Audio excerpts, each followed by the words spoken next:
y desde el comienzo, Introducción al problema de la filosofía latinoamericana, y me escribe a mi cargo. Luego, Filosofía de la economía, y dice a mi cargo.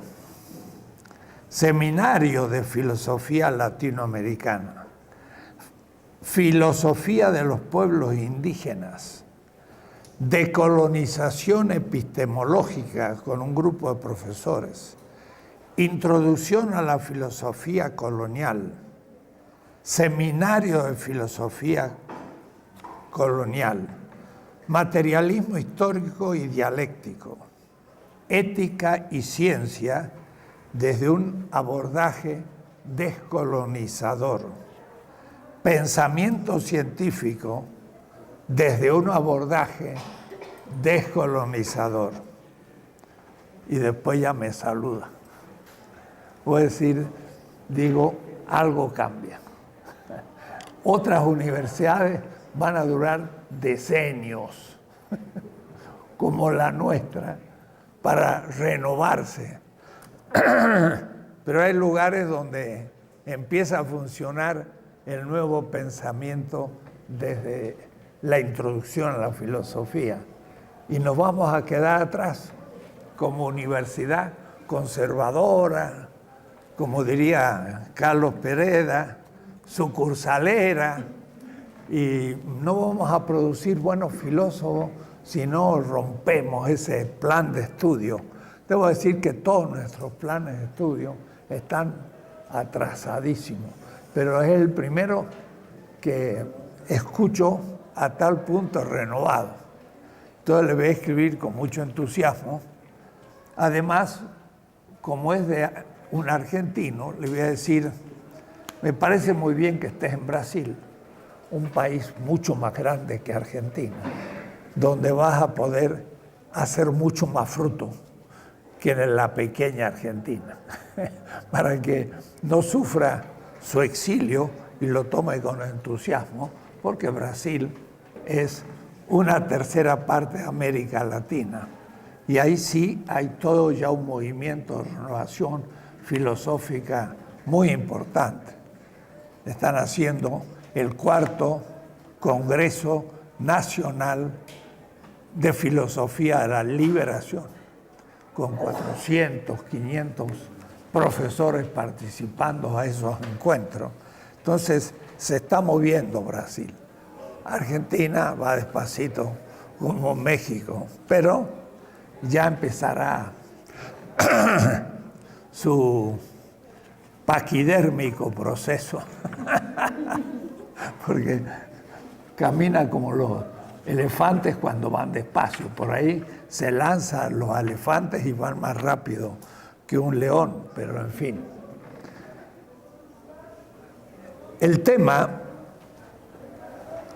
un título muy de Ramón, Caos sistémico, crisis civilizatoria y proyectos descoloniales. Breves aclaraciones conceptuales.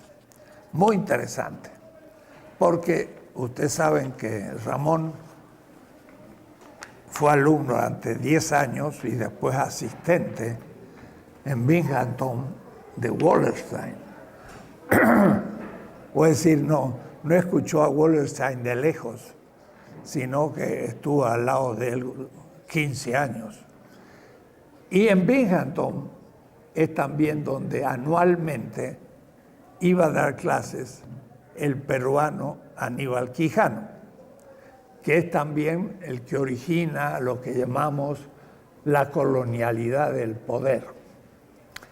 Entonces, la primera parte es una cuestión como histórica, demostrando que Wallerstein no inventó el tema del sistema mundo, sino que él mismo nombra sus fuentes.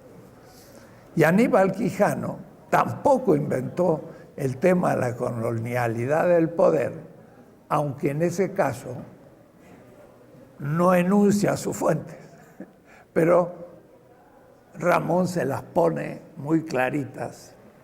Entonces, muestra que la idea del sistema mundo, allá en el primer tomo de la obra de 3 tomos, publicado por Siglo XXI, del sistema mundo, depende de todo un pensamiento del Caribe, de un pensamiento afro, negro.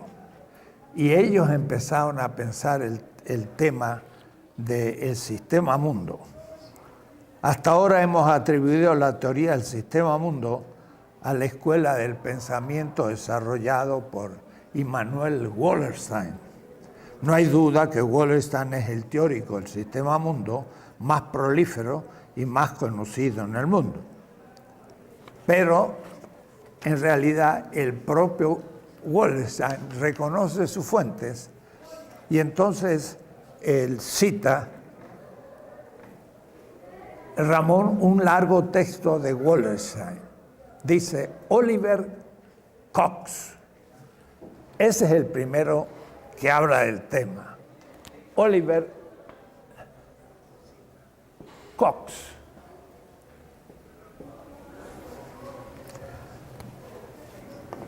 Expandió en el 1950 y 1960 virtualmente la base de la idea del análisis del sistema mundo. Oliver tiene una gran reputación por el problema de las castas, clases, raza. Partió de las castas de la India, pasó a la categoría clase, pero terminó en la categoría raza. Y esto va a ser muy importante.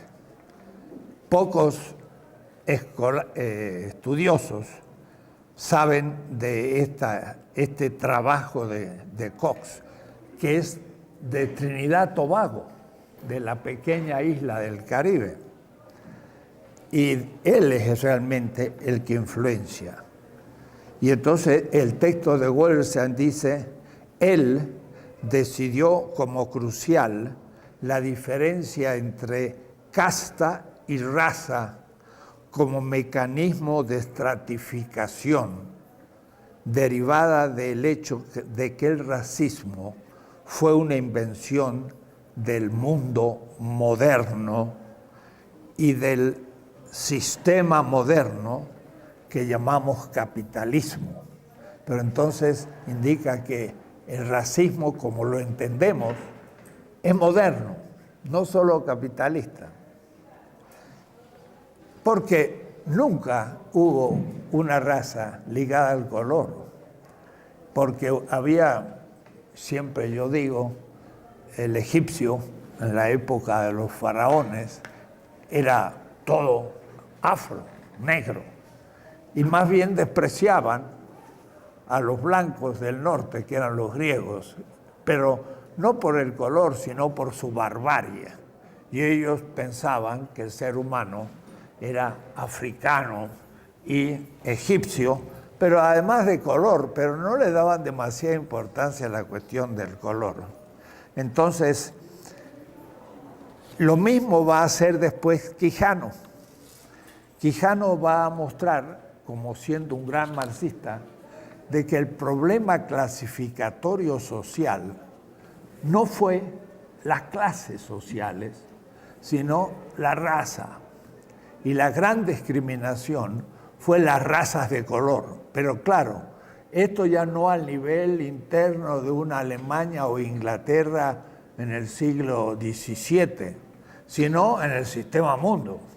Por lo tanto, ese antagonismo suponía el sistema mundo. Y es interesante un texto que Ramón cita de Cox en 1959, cuando justamente en Brasil ya se estaba trabajando los supuestos de lo que va a ser la teoría de la dependencia también, pero todavía no se había explicitado en la ideología de la CEPAL. Y Cox en el 59 dice, el antagonismo racial es parte principal de la lucha de clases, porque el desarrollo del capitalismo, del sistema capitalista, lo supone. Y dice, porque antes de 1492, la raza se trataba de otra manera, pero me llamó la atención que en el 59 ya Cox había colocado el 1492 como el origen de la modernidad, cuestión que después se debatió mucho, y en el librito que comenté en la clase anterior, 1492, yo tuve que discutir con Wallerstein, y él mismo titubeaba en ponerla como el origen de la modernidad y del capitalismo propiamente dicho. El marxismo tradicional tomó la época colonial como un tipo de feudalismo, la hacienda, la encomienda, la mita, los sistemas de trabajo, los pensó que era feudal el marxismo tradicional. Y gracias pues a ciertos trabajos ya empezó a mostrarse que todos esos sistemas ya eran modernos. Ahora, con la clase que nos dio la vez pasada el andaluz, vemos entonces que ya en Andalucía había habido un sistema que no era el feudal y que al pasar a América no es feudal, pero a su vez no eurocéntrico o europeo, sino colonial. Entonces la colonialidad más capitalismo es lo que va a definir nuestro sistema totalmente racial, porque los indígenas eran distribuidos en hacienda o encomienda o lamita por su raza, y hasta el mestizo no formaba parte de ese mundo que se distribuía de esa manera. Eso ya es moderno, ya empieza a ser capitalista. Y entonces muestra que de las primeras indicaciones que se hicieron en la época se habló de un minisistema. Minisistema es como un sistema mundo donde existe una división del trabajo que unifica los diversos territorios articulados en centro y periferia, pero donde no existe clases sociales ni relaciones de explotación capitalista de trabajo. Eran más tradicionales. El segundo nivel fue el imperio mundo. Muchos se olvidan de que el primer de los 3 tomos de Wallerstein no habla del sistema mundo, habla del imperio mundo. Y fue la concepción metropolitana colonial de Carlos V, donde se expandía no un sistema puramente capitalista, sino toda una civilización. Por eso significaba la presencia de una población española, se enseñaba la lengua a la gente, se les daba una religión, se construían ciudades. Todo nuestro mundo colonial no era solamente económico, era toda una influencia global. Ese proyecto fracasa, y fracasa porque es incosteable, y eso le lleva a Carlos V a estar endeudado con los Fugger y otros grandes financistas judíos, y renuncia a ser emperador y rey de España, y lo sucede Felipe II, allá por el 1565, 57. Entonces ahí termina el imperio mundo. Y el sistema mundo, propiamente capitalista, va a empezar se surge en el siglo XVII con Holanda. Los holandeses ya no tienen proyecto ni de ocupación poblacional, ni de ocupar territorios, ni de enseñar una religión ni una lengua. Entran en un intercambio puramente económico. Y por eso que Holanda era un país muy pequeño, 1,5 millones de habitantes. No podía pretender como España, que tenía 10 millones, una cierta presencia con los conquistadores, eran unos cientos de miles, 2.000, 200.000. Al fin del siglo XVI, el 3% de la población era española, un 8% era mestizo y el 90% al fin del siglo XVI era indígena. Pero había una presencia. Los holandeses ni eso. Toman las colonias portuguesas en Brasil, en Mozambique, en el Oriente, y hacen tratos comerciales. La Compañía de las Indias Occidentales y Orientales era un proyecto ya puramente mercantil, capitalista. Y ahí surge, en el siglo XVII, el sistema mundo.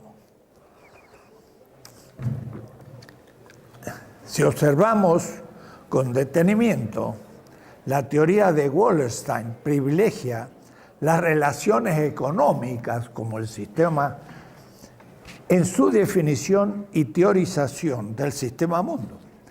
Wallerstein era marxista y por lo tanto le interesaba el dominio económico. Por lo tanto, el sistema mundo era un sistema económico.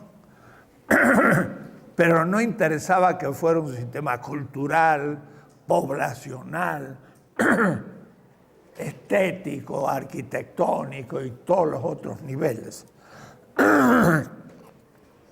La obra de Wallerstein se ha centrado en teorizar y analizar exactamente la historia y las estructuras económicas del sistema mundo en los últimos 500 años.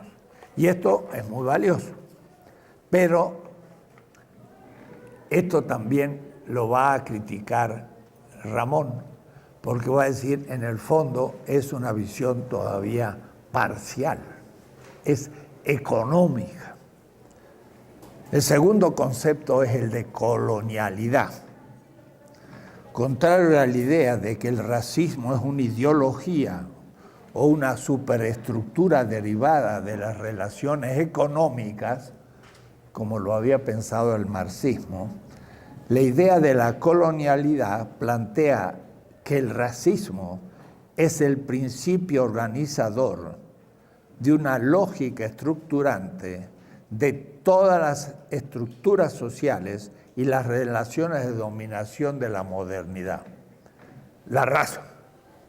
Y eso entonces yo ya clasifico a alguien a un nivel y opero con respecto a él a todos los niveles, cultural, económico, político, también político es de segunda, también de género. La mujer indígena va a ser atropellada por el conquistador Malinche y el hijo va a ser justamente el mestizo. Entonces hay problemas de género, todo se da en esa relación. He dicho, dice Grossfogel, que la idea de colonialidad no es original de Quijano. Eso ha producido una disputa en el grupo de descolonización, pero yo creo que se podría muy bien decir de manera menos confrontativa, pero es muy bueno decir, esto ya fue dicho antes, simplemente.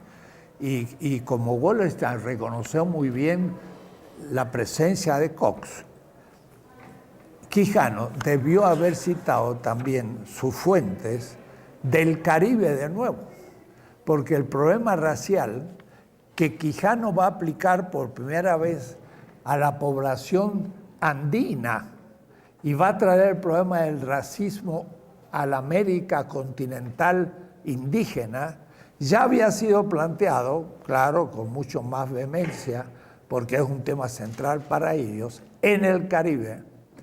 El racismo dirigido al afro, al negro, que era más evidente en Estados Unidos aún hoy. El indígena estaba más desdibujado y duró como 30 años a pasar de la temática del Caribe a la temática continental latinoamericana. Entonces ya Robinson, pues Amat, un autor, Rivera Cuzucanqui, ya mucho después, y una cantidad de autores habían planteado el problema raza, y algunos antes del propio Quijano. De tal manera que este es un segundo tema muy importante. El sistema mundo debe considerar la raza como el sistema clasificatorio de lo colonial. El tercer concepto que toca Ramón, y este es a discutir, la civilización. Él va a tomar la civilización en un sentido más comprensivo que el sistema mundo, que se sitúa más bien solo a un nivel económico. Y plantea un poco el tema. Debo recordar que Hegel, en la filosofía y la religión, por ahí dice, y los ingleses se transformaron en los misioneros, usa una palabra religiosa, misioneros de la civilización en el mundo. Entonces, la palabra civilización se identificó a la modernidad y a Europa. Lo civilizado era lo europeo y lo no civilizado era lo no europeo, lo primitivo, lo incivilizado, lo bárbaro. De ahí que muchos no lo aceptan. No entra Ramón a la disputa de la civilización al comienzo del siglo XX, de Spengler. Spengler decía, el momento creativo de una comunidad es la cultura, y cuando llega a su decadencia es el proceso de la civilización. Entonces, para Spengler, civilización es la decadencia, y la cultura el momento de eclosión. Eso no lo piensa Ramón y no se refiere a ello. Paul Ricoeur, ya también dije en otras clases el semestre pasado, distingue cultura y civilización, pero a la cultura le da todo la fuerza del núcleo ético mítico, la comprensión del mundo, y a la civilización toda la estructura de los instrumentos. Entonces dice, las culturas son particulares, pero la civilización, como son instrumentos, es universal, cualquiera puede usarla. Cualquiera puede usar un cuchillo de hierro. Lo que pasa es que un cuchillo de hierro en el Amazonas cambia todo el mundo, porque a los indígenas, ya en pleno siglo XX, tiraban hachas de hierro desde avionetas, ¡pling! Y los indígenas veían esa hacha y decían, ¿qué es esto? Pero una vez que veían y descubrían que les servía para cortar árboles, ¡oh!, era un instrumento tremendo que nunca habían tenido y les cambiaba todas las costumbres. Es decir, un instrumento no es una mediación indiferente. Al usarlo, cambia subjetivamente la comunidad en aquello que podemos llamar cultura. No entra él a todos estos temas, pero muestra cómo Huntington, ya mucho más cerca, va a plantear en ese libro la confrontación de civilizaciones. Y de ahí va a salir la teoría de la islamofobia y del terrorismo árabe, que es una invención y aún una construcción de los servicios de inteligencia americanos, que a ciertos grupos radicales los educaron en la guerra, y de ahí surgió lo que se llama el terrorismo. Y entonces Huntington puede hablar de confrontación de civilizaciones. Debo decir que él adopta el término de civilización para superar la idea puramente económica de sistema mundo, pero no me convence del todo ese punto, pues ya lo podremos ver. El cuarto concepto que toca es el de modernidad. Y entonces acá sí él tiene ahora una posición cada vez más fuerte. La modernidad no es un proyecto emancipatorio, como gran parte del pensamiento europeo. La modernidad colonialidad es un proyecto civilizatorio que se produce al calor y se expande con la violencia a la escala planetaria que generó la expansión colonial europea para producir vida en las zonas del ser y muerte prematura en las zonas del no ser. Usa el ser y no ser, que fue uno de los primeros descubrimientos al fin de los 60 de filosofía de liberación, pero que Nelson Maldonado Torres lo ha trabajado mucho ahora y habla mucho desde el no ser de las víctimas, así que la filosofía de liberación ha sido incorporado ya a desarrollos más complejos. No existe civilización occidental antes de la expansión colonial europea. La modernidad es la civilización que se crea a partir de la expansión colonial europea en 1492 y se produce en la relación dominación de Occidente sobre lo no Occidente. Y de ahí entonces va demostrando esta idea cómo la definición de colonialidad incluye la decolonialidad. Por ahí cita textos míos, porque realmente el artículo es bastante dialogado. Yo estoy muy presente en el artículo, me cita muchas veces. Estamos un poco trabajando ya en mancuerna. Así que le estoy leyendo esto porque ya es fruto un poco de mi trabajo y me inspiro en ello para seguir adelante. Después de estas 4 aclaraciones como presupuesto, viene el temita de fondo, para mí. Una mirada descolonial de los paradigmas de la izquierda occidentalizada. Ese es el tema.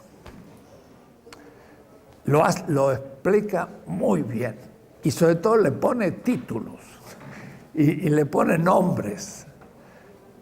Escuche, la mirada descolonial, es decir, crítica, de los paradigmas de izquierda occidentalizada. La izquierda se tragó toda la modernidad y se la tragó positivamente.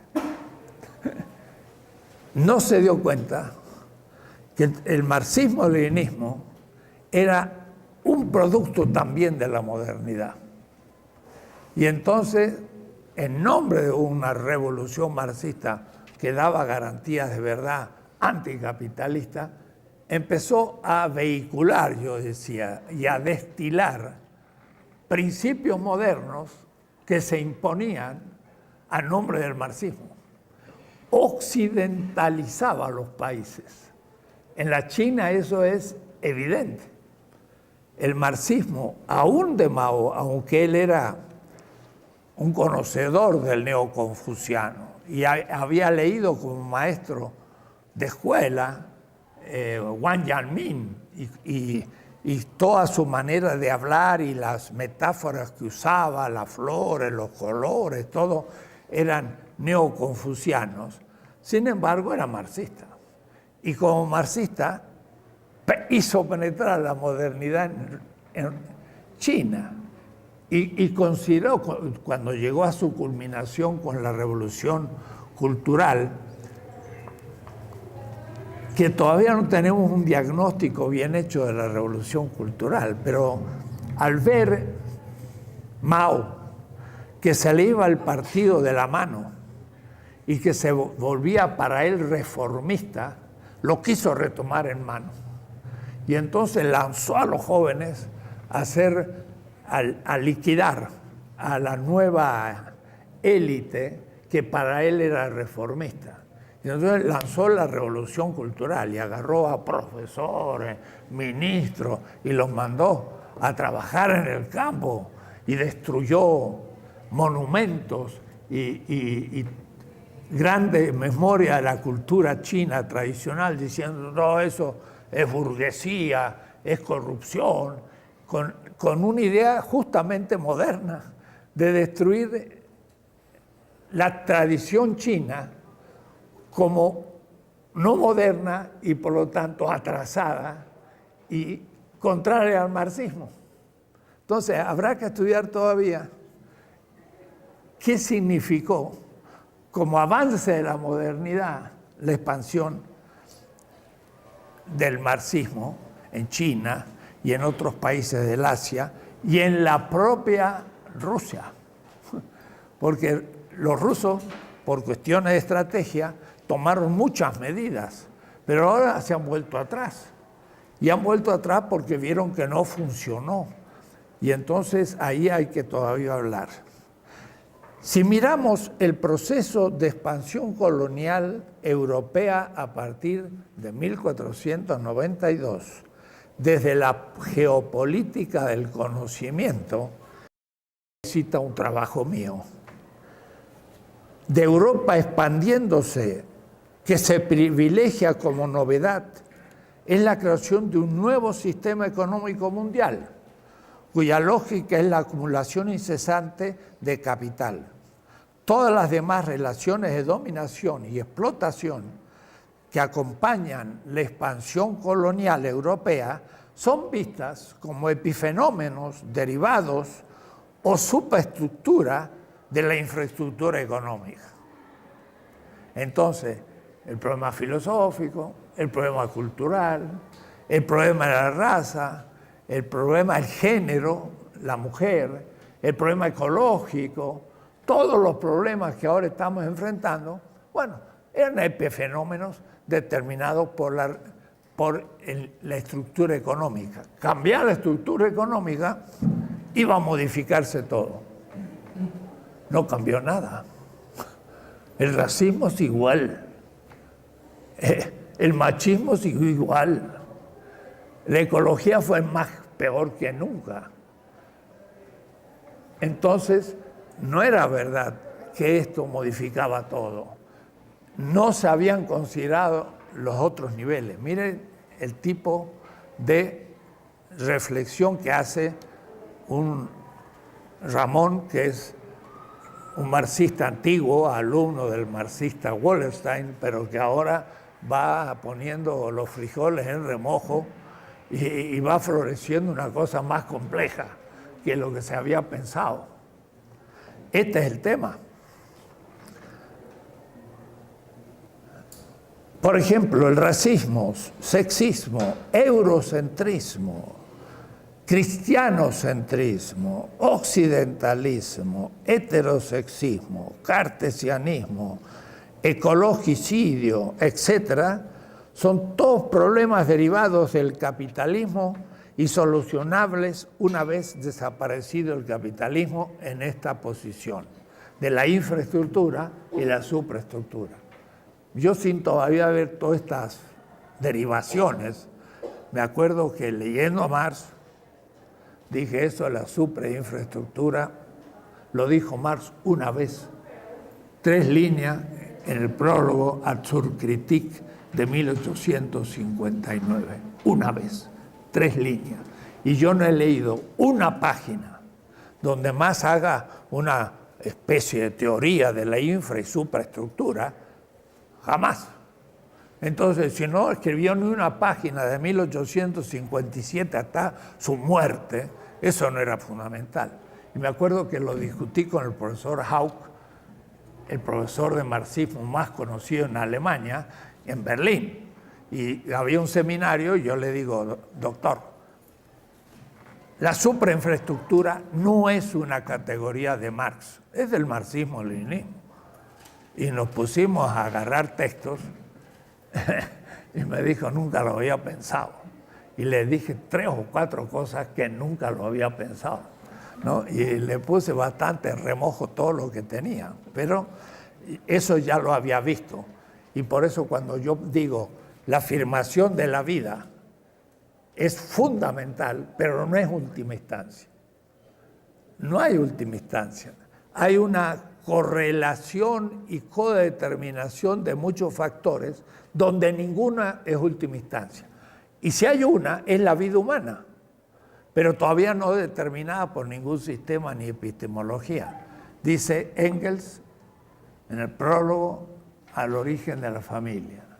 La última instancia, y es la única vez que yo he visto usada la palabra instance en Engels, porque Marx no la usa nunca. La última instancia del instance en la interpretación materialista de la historia es la vida y la vida inmediata. Nada de la producción, de la economía, de nada de eso. La vida. Eso sí que es la última instancia. Pero en la última instancia material. Pero hay una determinación formal que codetermina las otras. Entonces no hay una última instancia de todas las instancias. En fin, esto para abrir camino a una visión estructural de muchas dominaciones. Y es el tema.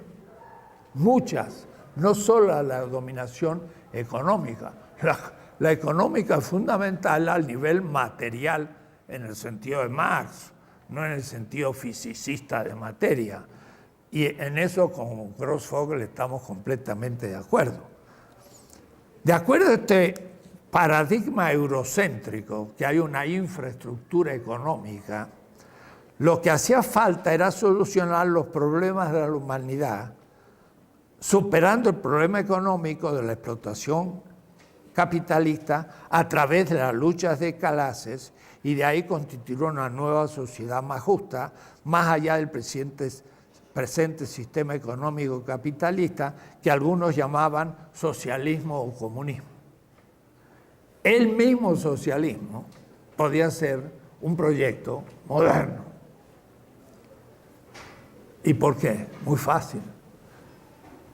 Se pensó que había que planificar todo, y con un texto muy especial de Marx, cuando dice Marx en la primera parte del Capital, imaginémonos una vez más una comunidad, no una colectividad de trabajadores que se ponen en común y que luego producen un producto que ahora es social porque hay una determinación comunitaria, que ellos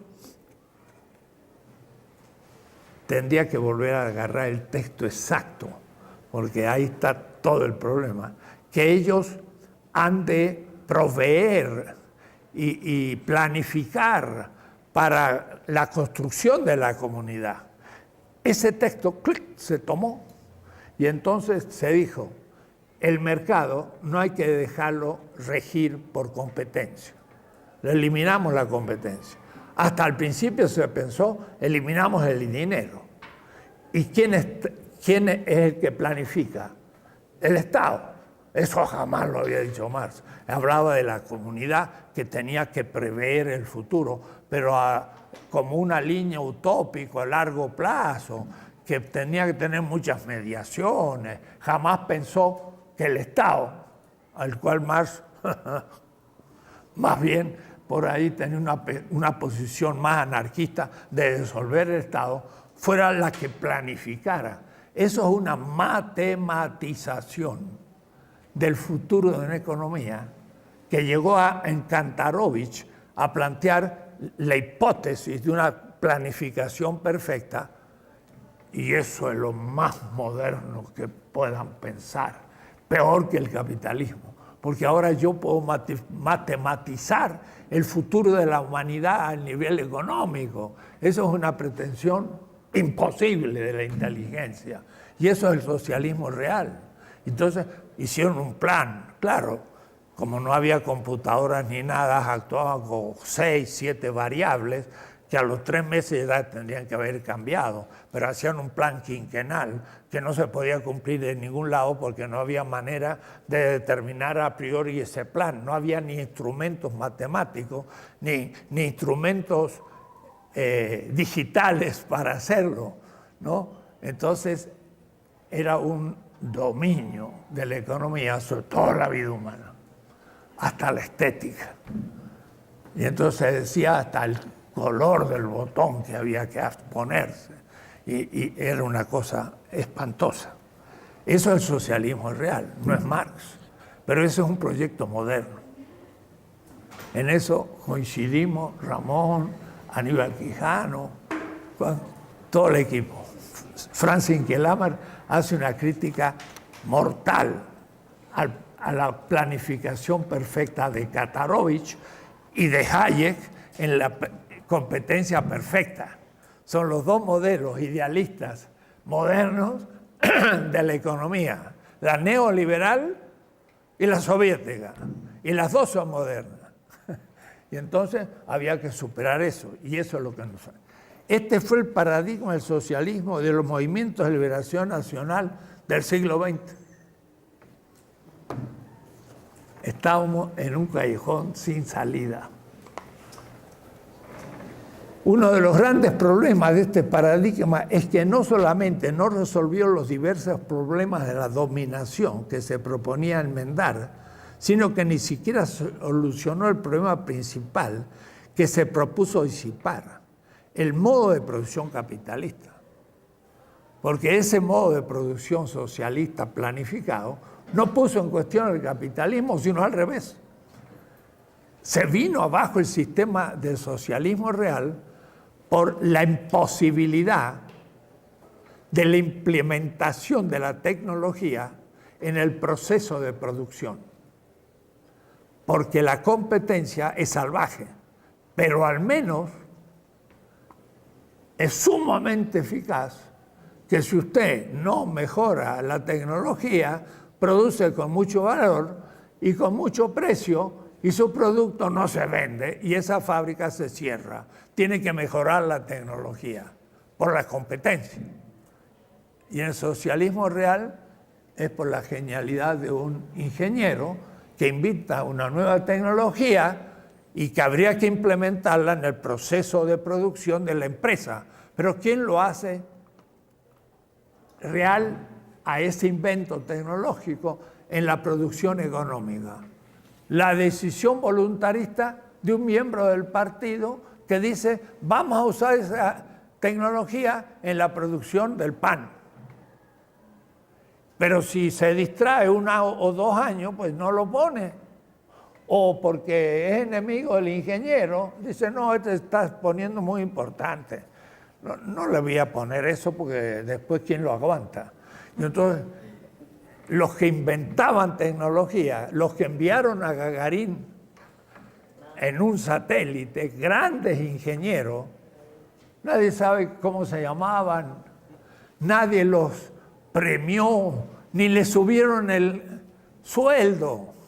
Y entonces dijeron, ¿para qué voy a inventar si las medallas se las lleva el burócrata al partido? El modo de implementación tecnológica era voluntarista en el socialismo real. En el capitalismo, si usted no mejora su tecnología, queda fuera del mercado. ¡Wow! Claro, eso produce distorsiones muy fuertes, hay que mejorar. Tiene que haber una intervención, no del Estado, sino pública, que permita que no haya efectos negativos. Pero la competencia no se puede eliminar en la sociedad futura, ni en el ideal de la sociedad futura, porque se llega a un igualitarismo de la indiferencia, que si invento o no invento, es lo mismo. Total, sigo siendo un pobre empleado de la burocracia. El socialismo no resolvió grandes problemas. Y por eso dice, por eso el socialismo del siglo XX terminó produciendo capitalismo de estados, imperialismo interno, colonialismo, y el Che Guevara dijo la Unión Soviética también nos explota como colonia. Y se dice que Castro le dijo, compañero, eso no se puede decir, porque entonces, ¿quién nos apoya? Y entonces el Che dijo, bueno, está bien, te dejo la política a ti, y se fue a hacer la revolución en África y en América Latina. El Che se fue de Cuba, porque ya entraba en contradicción con la Unión Soviética. Ese fue el problema del ostracismo del Che. Terminó reproduciendo el capitalismo de Estado, el colonialismo entre los países socialistas, el racismo. Los rusos blancos dominaban a todos los no blancos del gran imperio zarista, ahora Unión Soviética. Por eso apenas tuvieron libertad todos los países del sur, árabes y de color, se separaron de Rusia. ¿Por qué? Y porque habían sido tenidos como bajo el zarismo. Había colonialismo, racismo, sexismo. ¿Dónde están no debo decirlo, porque la quiero mucho a Cuba, pero cuando vemos a los cubanos moverse por el mundo, ¿hemos visto una embajadora o mujer de Cuba?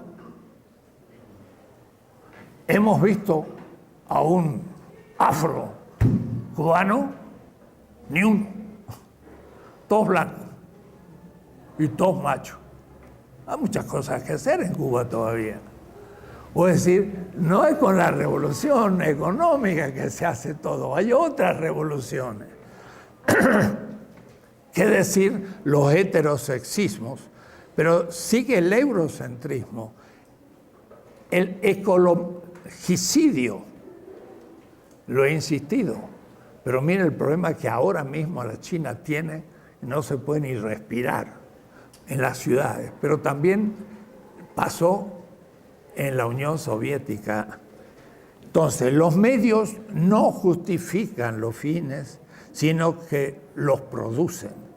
Y si usas medios que reproducen lógicas de opresión y dominación en una civilización moderna colonial, no capitalista, pero sin embargo todavía moderna colonial, terminas reproduciendo nuevamente todas las formas de dominación y explotación contra las cuales estabas luchando. Y esto a punto que aún nuestros gobiernos progresistas, Lula, evade de la pobreza a 15% de la población, se transforman en clase media. ¿Pero qué significa ser clase media? Tener una casa un poco más decente, poder educar mejor a sus hijos, tener mejor ropa, todo. Y cuando llega un punto, dicen, esto que he logrado, tengo que mantenerlo. ¿Cuál es ese ideal? Moderno y capitalista. Y entonces le vuelve en contra porque ya Lula no puede seguir dándole esos bienes que esa misma lógica estaba exigiendo. Porque dice, mire, todavía quedan muchos pobres, hay que seguir trabajando con ellos. Bueno, que se arreglen, yo ya subí.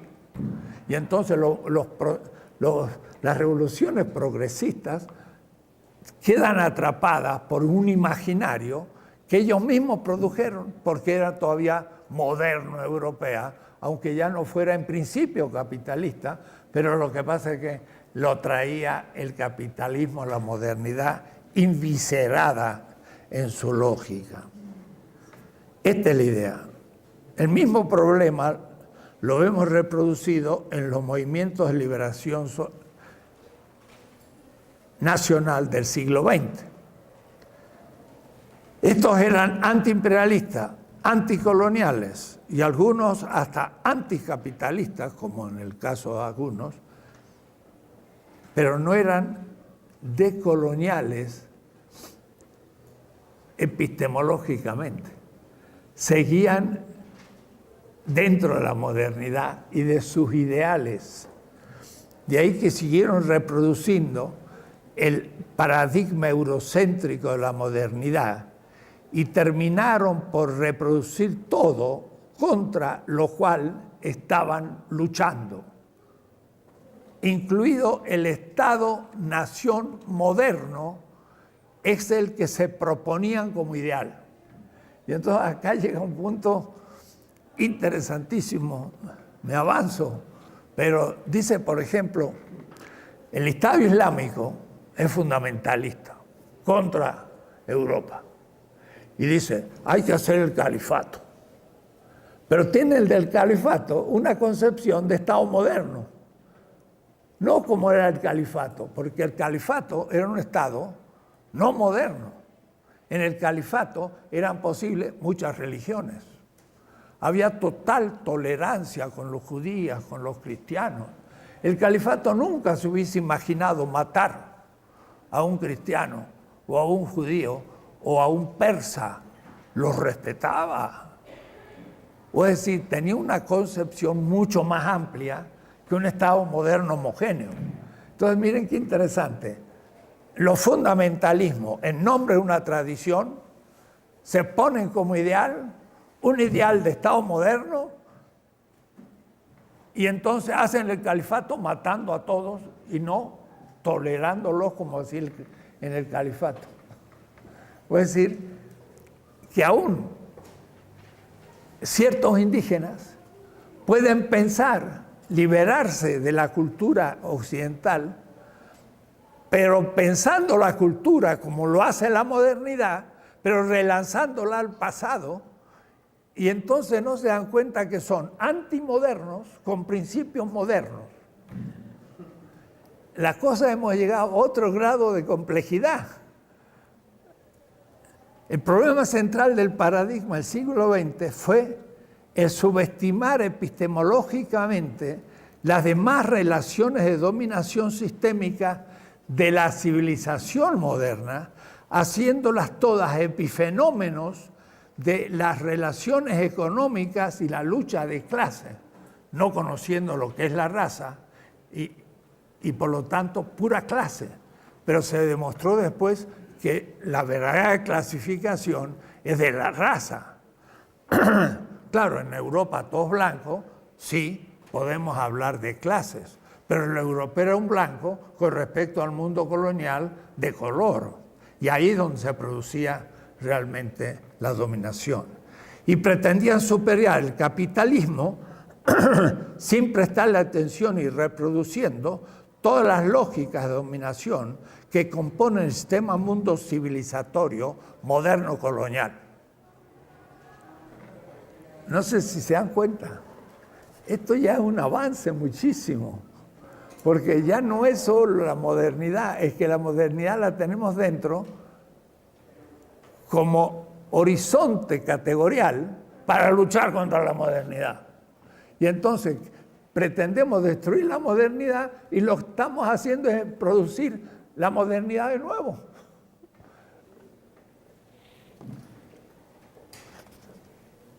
Para la izquierda occidentalizada, y miren si no, nuestra izquierda no es occidentalizada, y pienso en la facultad, y aún grandes marxistas, son occidentalizados, nunca pusieron en cuestión la modernidad y no tomaron en serio la colonialidad.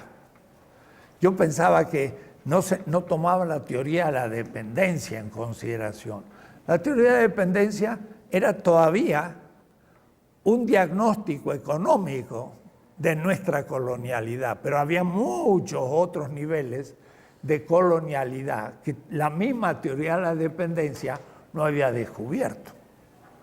Y entonces ahí es donde tenemos novedades. Sin embargo, el laboratorio mundial, que fue el socialismo del siglo XX, desmintió por completo este paradigma reduccionista económico. Si algo aprendimos, y eso es interesante, porque yo digo, ¿qué aprendimos de los 70 años del 17 al 89? ¿Qué aprendimos de la gran experiencia de la revolución, que ahora cumplimos un siglo? Y este va a ser un tema de alguna conferencia, porque va a haber algunos eventos de un siglo de la Revolución de Octubre. Entonces yo siempre me digo, ¿y qué aprendimos de la revolución si fracasó? Una primera respuesta dice, si algo aprendimos, digo, bueno, a ver, ¿qué es lo que dice que aprendimos? De esa experiencia, y una experiencia que fracasa es, sin embargo, una gran experiencia. La vida va por tantoneos. Entonces, entra por una calle y de pronto, ¡clac!, no tiene salida. Intenta salir, no puede. Se tiene que volver. ¿Aprendió algo? Claro. Que era una falsa salida. Ya por lo menos no la va a volver a meter. La vida va aprendiendo así. Va por tantoneos, por prueba y fracaso. Si esta calle sigue abierta y sigue abierta y sigue abierta, allá es una interesante calle, vamos a seguir porque funciona. Y si de pronto se para de nuevo, era una ilusión. No funcionó tampoco, a tomar por otro lado. O es decir, una experiencia negativa es un gran aprendizaje, pero hay que tenerlo como aprendizaje. Si no, no va a ser que lo intentemos de nuevo, a otros niveles. Aprendimos algo de esta experiencia, es que no podemos seguir construyendo proyectos anticapitalistas modernos que reproducen todas las relaciones de dominación moderno-coloniales con el fin de producir un sistema socialista moderno que reproduce todas las lógicas civilizatorias de la modernidad. Eso sería la modernidad sin capitalismo. Esto está, ¡boom!, contra eso, pero de una manera tremenda. Luchar por un sistema social que se crea consecuente y haga realidad la promesa de la modernidad es luchar para reproducir nuevamente un mundo moderno colonial. De lo que se trata es de descolonizar, es decir, de producir un proyecto antisistémico que trascienda valores, y ya vamos a ver el tema, y promesas de la modernidad como proyecto civilizatorio y construya un horizonte. Para mí eso es un horizonte ontológico, civilizatorio distinto, con nuevos valores, él le llama valores, yo no le llamaría valores, con nuevos contenidos y nuevas relaciones que comunalicen el poder. La comunidad sí. Necesitaríamos proyectos políticos antisistémicos que rompan el proyecto civilizatorio de la modernidad. Escrito con tal claridad, casi no he leído muchos textos, por eso que pensé hacer un comentario de este texto.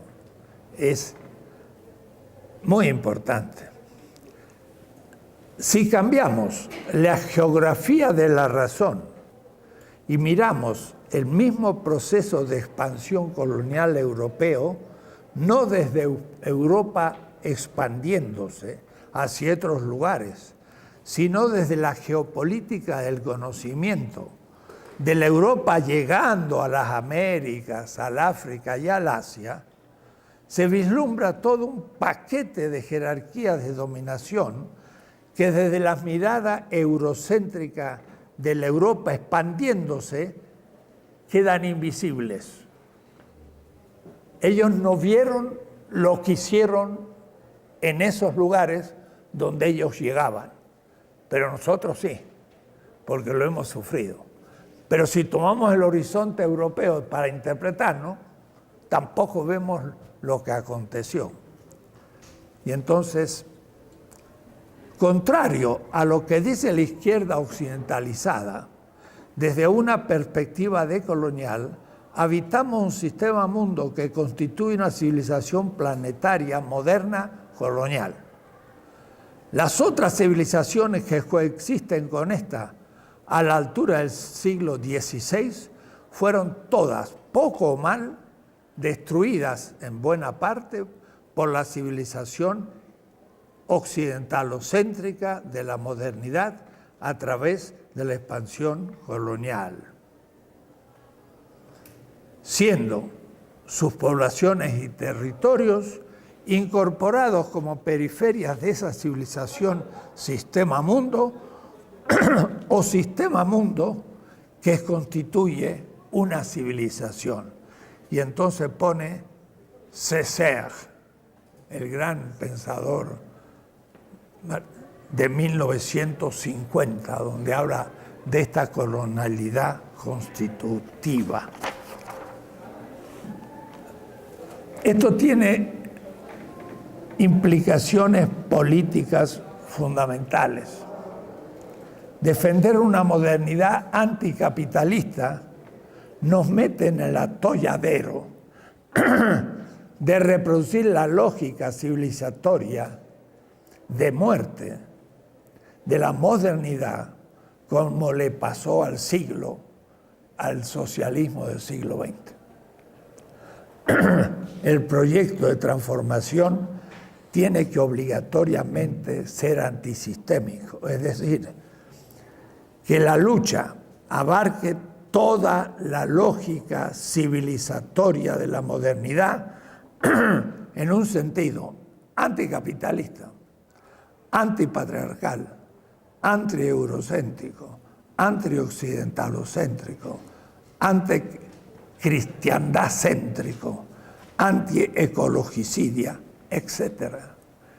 Todos esos frentes que los movimientos sociales descubren están indicando los ataques a la modernidad. Por eso el foro social y por eso la importancia de un Boaventura que trabaja eso, pero que después lo formula de una manera escéptica un poco y posmoderna. Hay que formularlo de otra manera, entonces tenemos problemas teóricos. No tiene que haber una solución a un mismo problema. Podremos perfectamente imaginar múltiples soluciones para un mismo problema.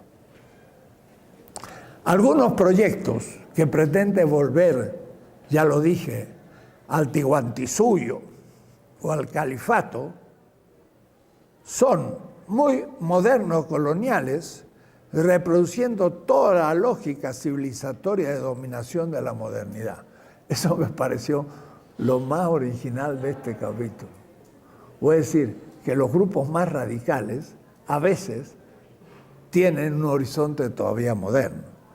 Cuando vemos que estos fundamentalismos definen los sistemas del pasado, proyectan en ellos nuevamente la lógica de la modernidad-colonialidad. El más de la modernidad del proyecto descolonial no conlleva un regreso al pasado. Es decir, la lucha contra la modernidad no es un regreso al pasado. La vuelta atrás sería solamente en el pensamiento como parte de la búsqueda de formas más ecológicas, más democráticas, más justas, más antipatriarcales, más antirracistas, etcétera, que pudieran haber existido en el pasado y que nos permitan repensar el presente en vista de un futuro, de una nueva civilización. Como ustedes ven, ahí coincidimos completamente con Ramón. Es otra civilización. No es una nueva etapa de la modernidad. Tiene que ser otra. Y no solo las estructuras objetivas.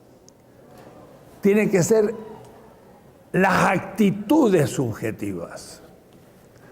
Es como el Che Guevara que decía el hombre nuevo.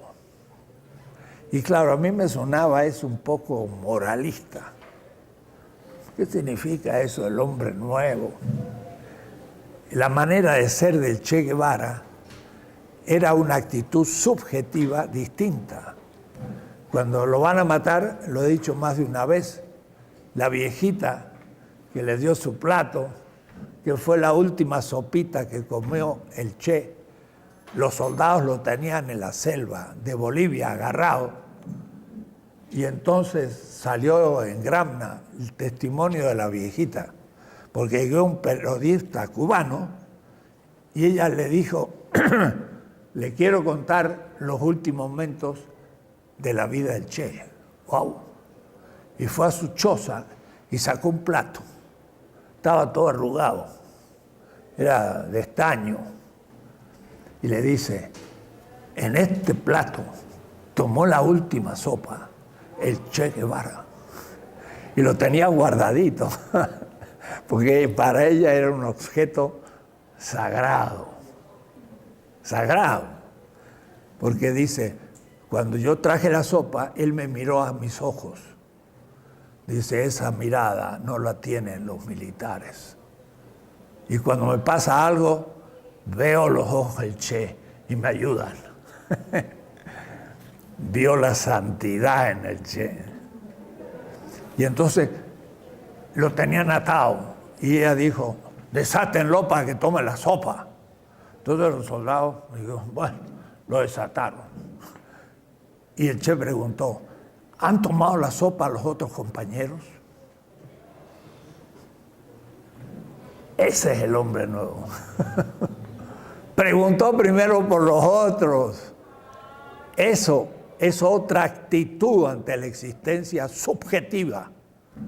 Eso no es moderno. Y eso me acuerdo que pasó lo mismo con unos amigos que fueron a Cuba, se llevaron unos dulces de chocolate y se los regalaron a un chico en Cuba. Y el chico lo recibió con mucha alegría. Le dijo, muchas gracias, qué bonito. Y lo puso ahí.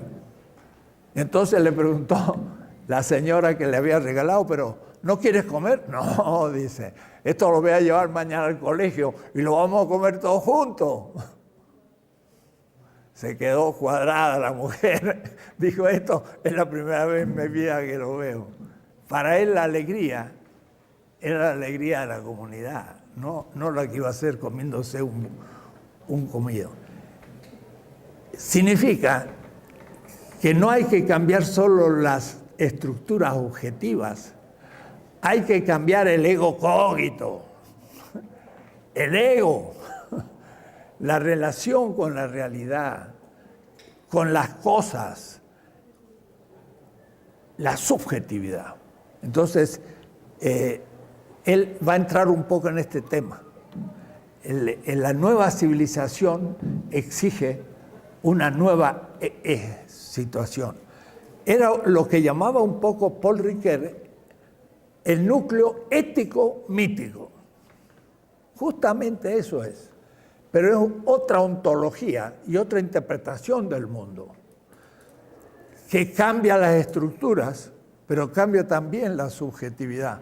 Porque con el cambio de las estructuras solo no cambian las cosas.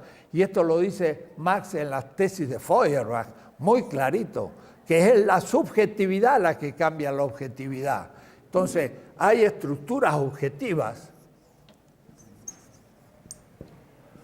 económicas, políticas, de género, etcétera, pero hay también estructuras subjetivas, que es el modo como yo encaro a esa realidad.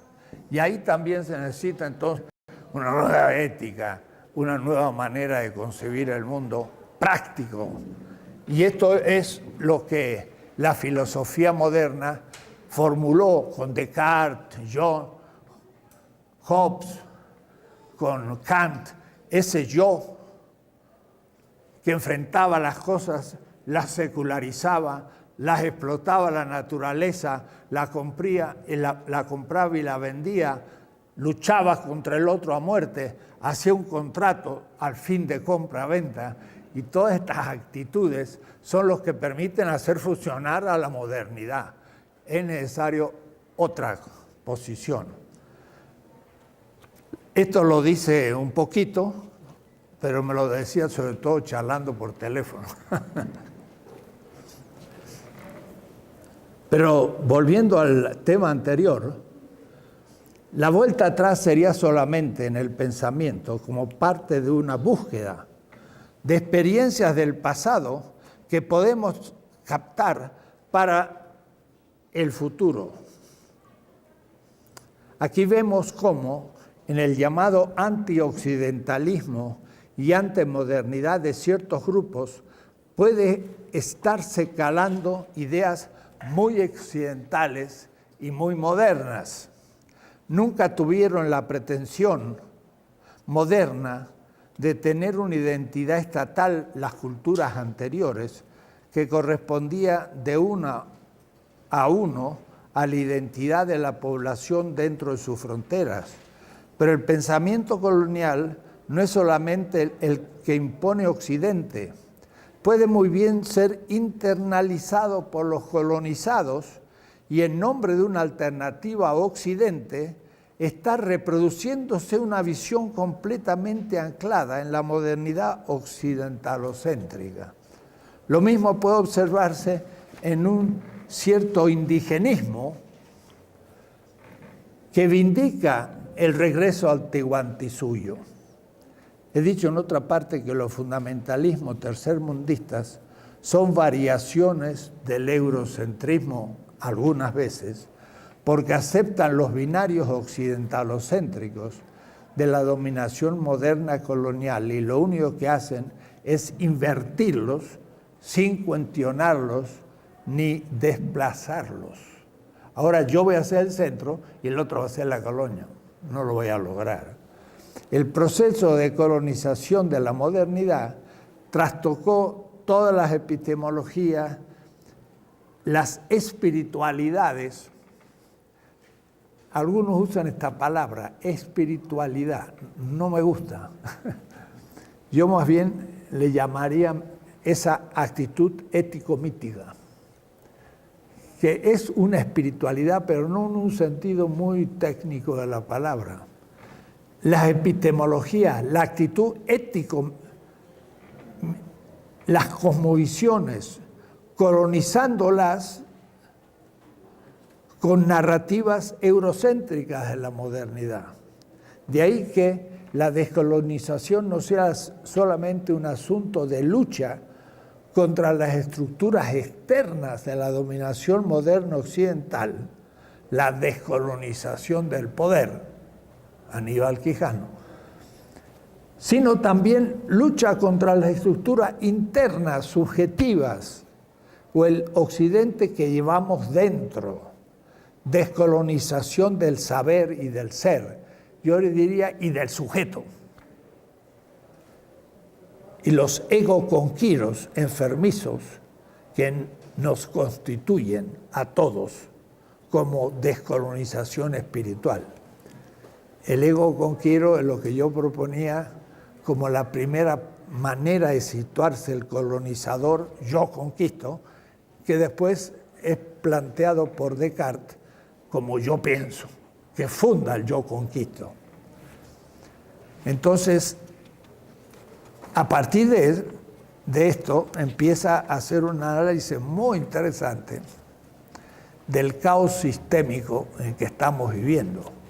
Eso ya es más coyuntural, diría yo. Cuando los bancos imperiales entran en crisis, un peligro para toda la humanidad. Y llega hasta Trump y hace un análisis muy interesante de la victoria de Trump, la subida de la derecha y el cómo los ideales de la modernidad están a flor de pie. Entonces aparece un nacionalismo proteccionista, pero que no deja de ser colonial, un racismo feroz y un machismo, y todo lo que Trump significa es manifestarse lo que son, pero por la crisis que están sufriendo. Pero el fenómeno Trump no es excepcional a los Estados Unidos, es un fenómeno global que aparece en los centros metropolitanos cuando los blancos comienzan a perder los privilegios.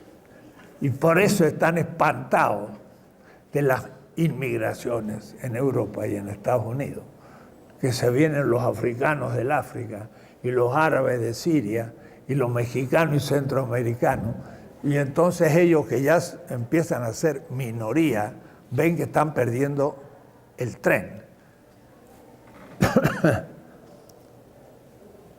Son Marie Le Pen en Francia, Geert Wilders en Holanda, Boris Johnson con el Brexit en Inglaterra. Son los tantos rostros del neofascismo europeo.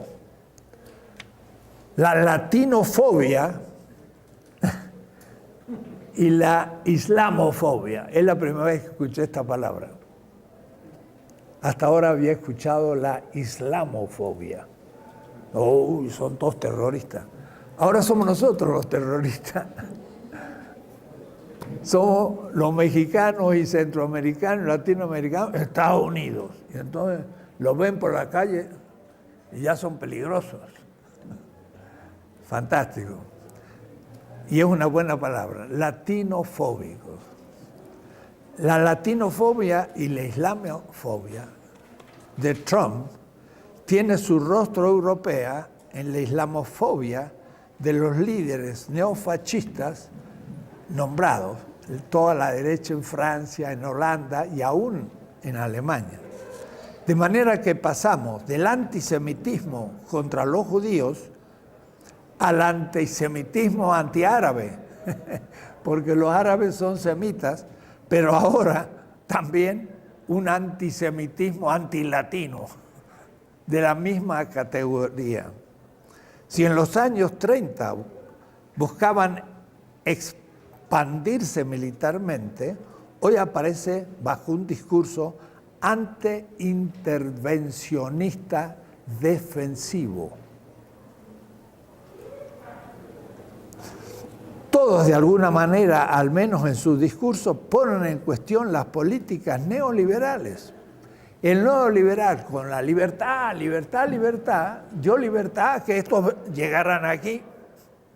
Entonces, al abrir las puertas al capital, se abrió las puertas y el racismo quedó un poco acallado porque tuvo que aguantar pueblos no blancos. Pero ahora en crisis vuelve a salir el racismo y ahora empiezan a culpar al neoliberalismo. Y por eso cierran las puertas. Y las guerras en el exterior, levantando un discurso populista a partir de los obreros blancos contra la élite, los ricos y las corporaciones transnacionales que se llevan los contratos billonarios de las guerras y retiran sus empresas al tercer mundo, dejando masivamente desempleados a los obreros metropolitanos. Trump.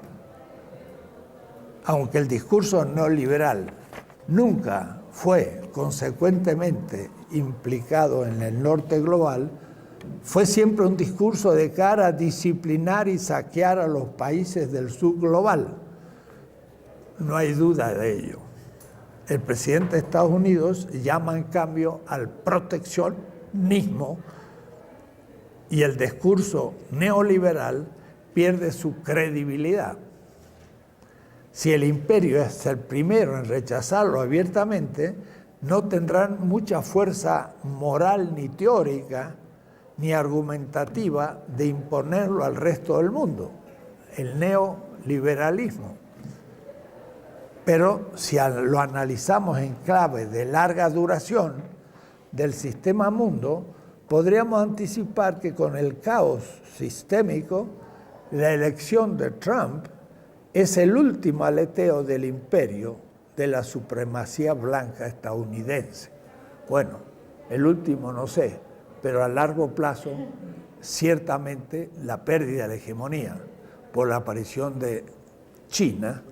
Y entonces estamos en el momento de convulsión ideológica, porque se vienen abajo muchas cosas, y sobre todo nuestro gobierno, que estaba perfectamente adaptado al neoliberalismo y que concebía la política y la economía articulada a esa expansión del libre mercado, que significaba, por último, el desarrollo nuestro en el fundamento de las inversiones extranjeras y la venta de productos manufacturados de las transnacionales con nuestro bajo salario, se viene abajo, porque no quieren volver a intervenir o invertir y cierran las puertas para nuestras exportaciones, lo cual no va a durar mucho, volverá a tener el peso que tenía. Pero al menos hay un momento de desconcierto y es un momento de pensar las cosas, justamente con otras categorías. Si asumimos correctamente que la política no se deriva automáticamente de la economía, el colapso financiero del imperio no necesariamente conllevará políticas de cambio social progresista, sino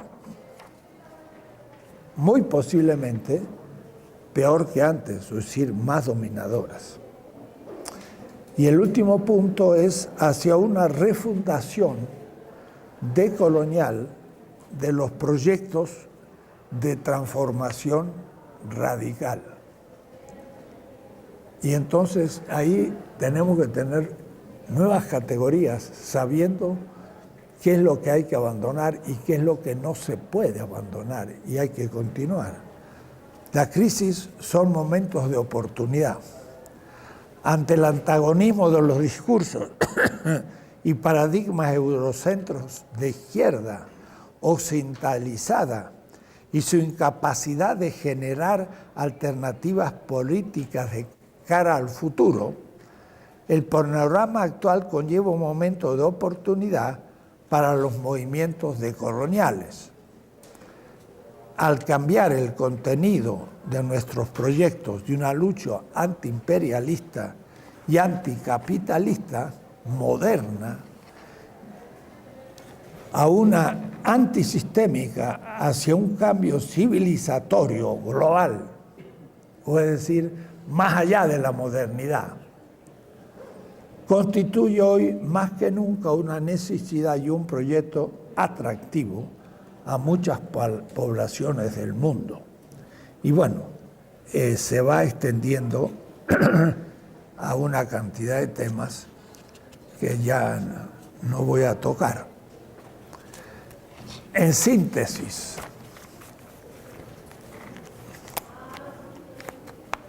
la alternativa al capitalismo y a la modernidad, la idea es una nueva civilización o una nueva edad del mundo, que no se formula en una década, 2 y 3, lleva siglos.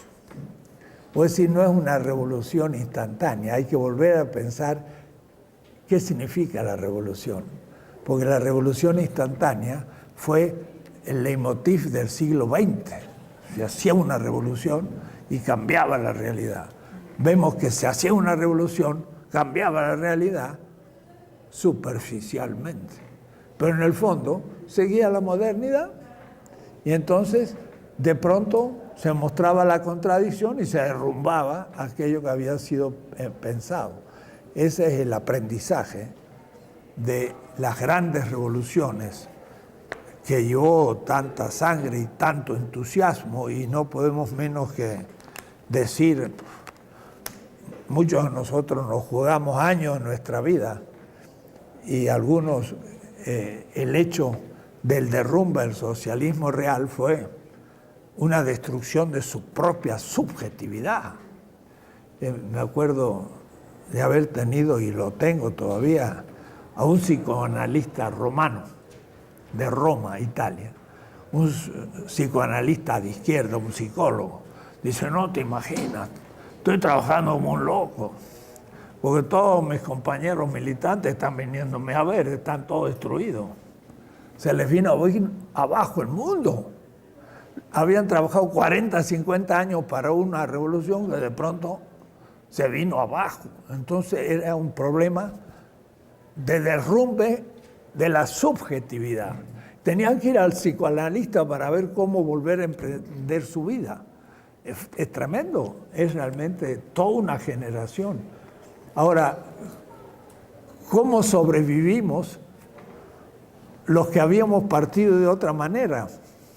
Somos los que éramos un poco escépticos de ese marxismo-leninismo, y sobre todo el del partido, y el de la Unión Soviética. Y entonces se vino abajo algo que ya se veía que se venía. Franz Hinckelhammer, en 1960, joven economista, en Berlín, en un instituto de economía, se trabajaban modelos económicos. Entonces le dieron a él como función, joven economista, trabajar el sistema soviético. Entonces aprendió el ruso, leía el Pravda y se puso a estudiar el sistema soviético, cómo funcionaba, sus contradicciones y todo. Y eso lo escribe después en La crítica de la razón utópica, 1984.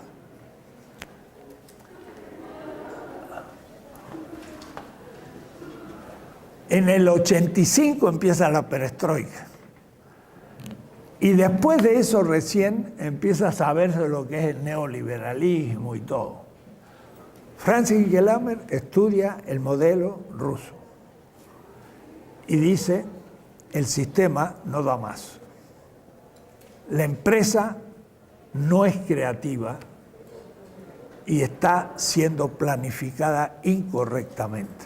Y hace una crítica desde dentro al sistema soviético y muestra que o se reforma o se hunde. Hay que leer el libro. Está un año antes de la perestroika diciendo se viene abajo.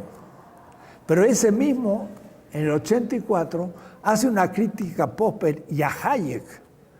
Y entonces fundamenta lo que se va a llamar neoliberalismo, que nadie conocía lo que era. Y Franz, entonces, ¿qué pasa? Él, después de haber trabajado años en el sistema ruso y viendo su problema, dice, ahora quiero trabajar el problema capitalista alemán y europeo. Y le aplica el mismo modelo. Y entonces muestra que no funciona. Y entonces lo echaron del instituto. Cuando criticó al socialista, estaba bien.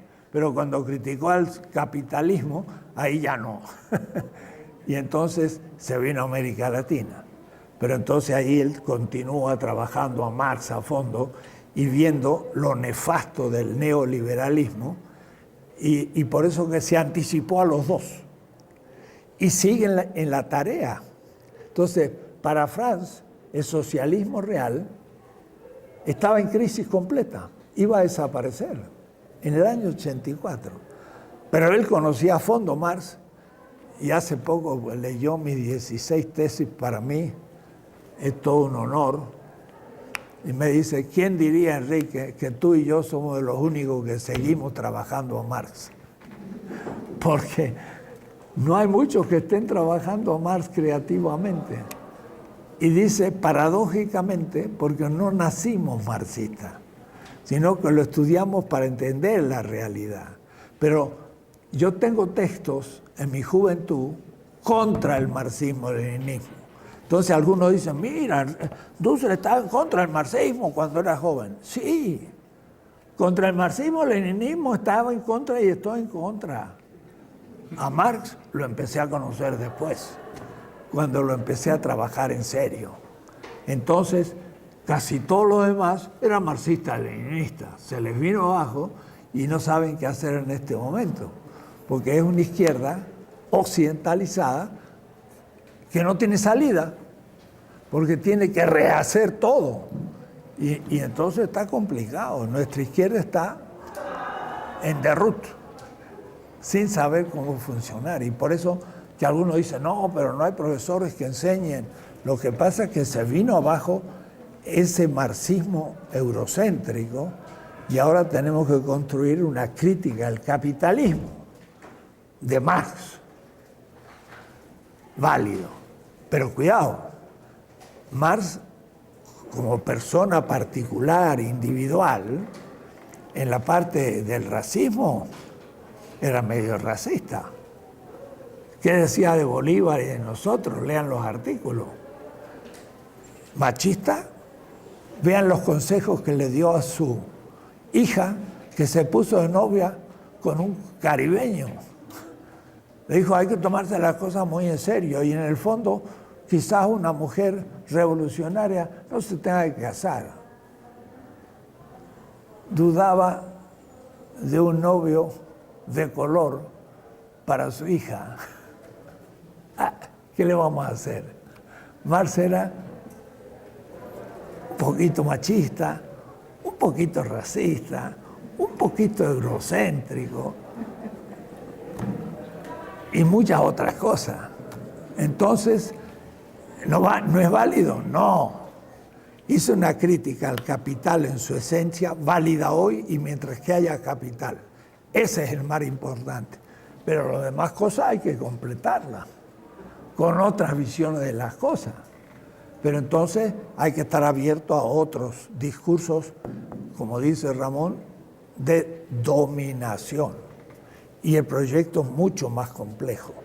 Entonces, yo diría que ni siquiera el proyecto alternativo a la modernidad es un proyecto socialista.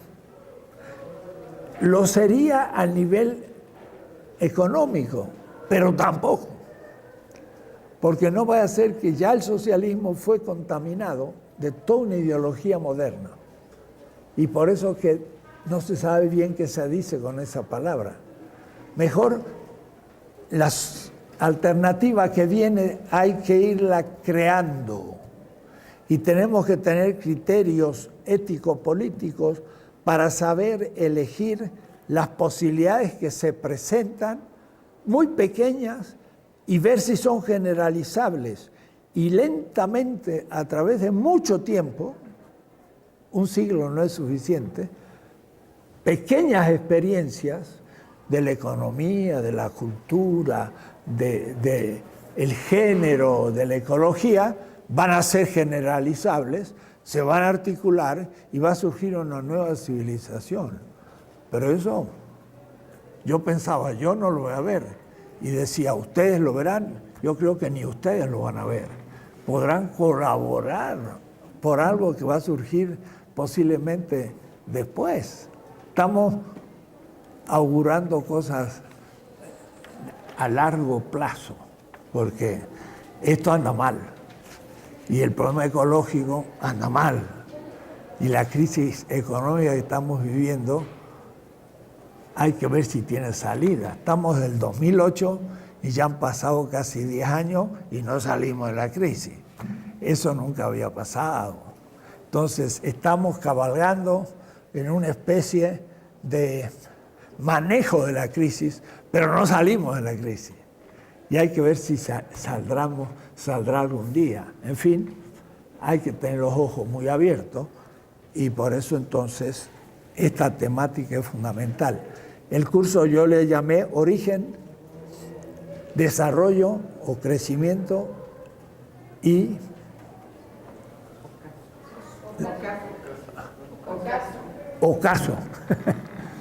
ocaso de la modernidad. Yo creo que estamos en el ocaso. Puede durar mucho tiempo y como el tigre herido puede destruir todo. Pero está en el ocaso, entonces hay que pensar el mundo nuevo. Y este artículo, para mí, tiene mucha fuerza. Sobre todo que Ramón se está moviendo en muchos campos. Está en Sudáfrica, está en el mundo árabe, está en Estados Unidos, en Centroamérica, en América Latina. Le falta la India, la China, lo complementamos en eso. Entonces estamos con experiencias en distintos horizontes y esto funciona. Hace un mes estuve en la India, unas reacciones pero muy positivas. Están siguiendo algunas líneas que habíamos planteado y fue para ellos todo un descubrimiento. Entonces, creo que tenemos que continuar. caos sistémico, crisis civilizatoria y proyectos, no uno, sino proyectos descoloniales. Pensar más allá del proceso civilizatorio de la modernidad, colonialidad. Y de eso estamos discutiendo en este momento en México también.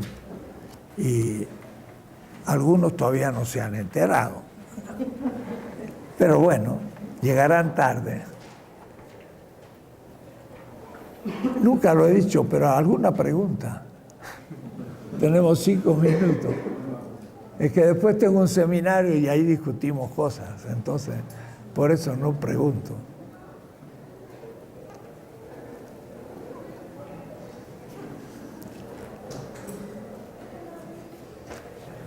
Sí, Alicia. Yo estaba pensando como en esta propuesta, pues no como una propuesta de una nueva civilización, ¿no? O una construcción del mundo que partiera no de una estrategia solamente de una lucha política para cambiar el poder político, sino efectivamente para una nueva civilización. Pero justo la pregunta que me hacía, más allá de lo temporal, porque sabemos, pues, ¿no? Cuando pensamos en civilización volteamos hacia el pasado, pues, ¿no? Y podemos ver que efectivamente dura siglos, pero quizás preguntarnos qué es lo que hace, o cómo se construye una nueva civilización, pues, porque anunciar la venida de una nueva civilización puede tener también como una dimensión profética muy importante, en el sentido de crítica también al sistema vigente, pero pensándolo en el nivel de la factibilidad, ¿no? Pensándolo también en las otras dimensiones de la política, ¿cómo lo expresaríamos? Pues? Porque a lo mejor muchas de las estrategias que hemos usado en el pasado ahora se ven insuficientes cuando lo que se propone es esto, pues, una nueva civilización. Entonces, ¿cómo articular esta dimensión estratégica, política, en una apuesta que pareciera que incluso nos rebasa?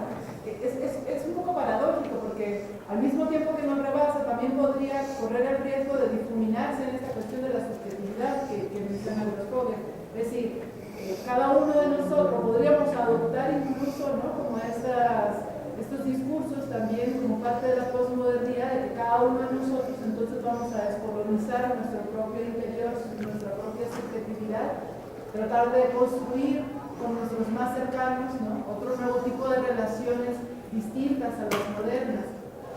Pero ahí también nos quedamos solamente en una dimensión que tampoco logra, pues, trascender al campo de lo político como lo estaríamos pensando acá.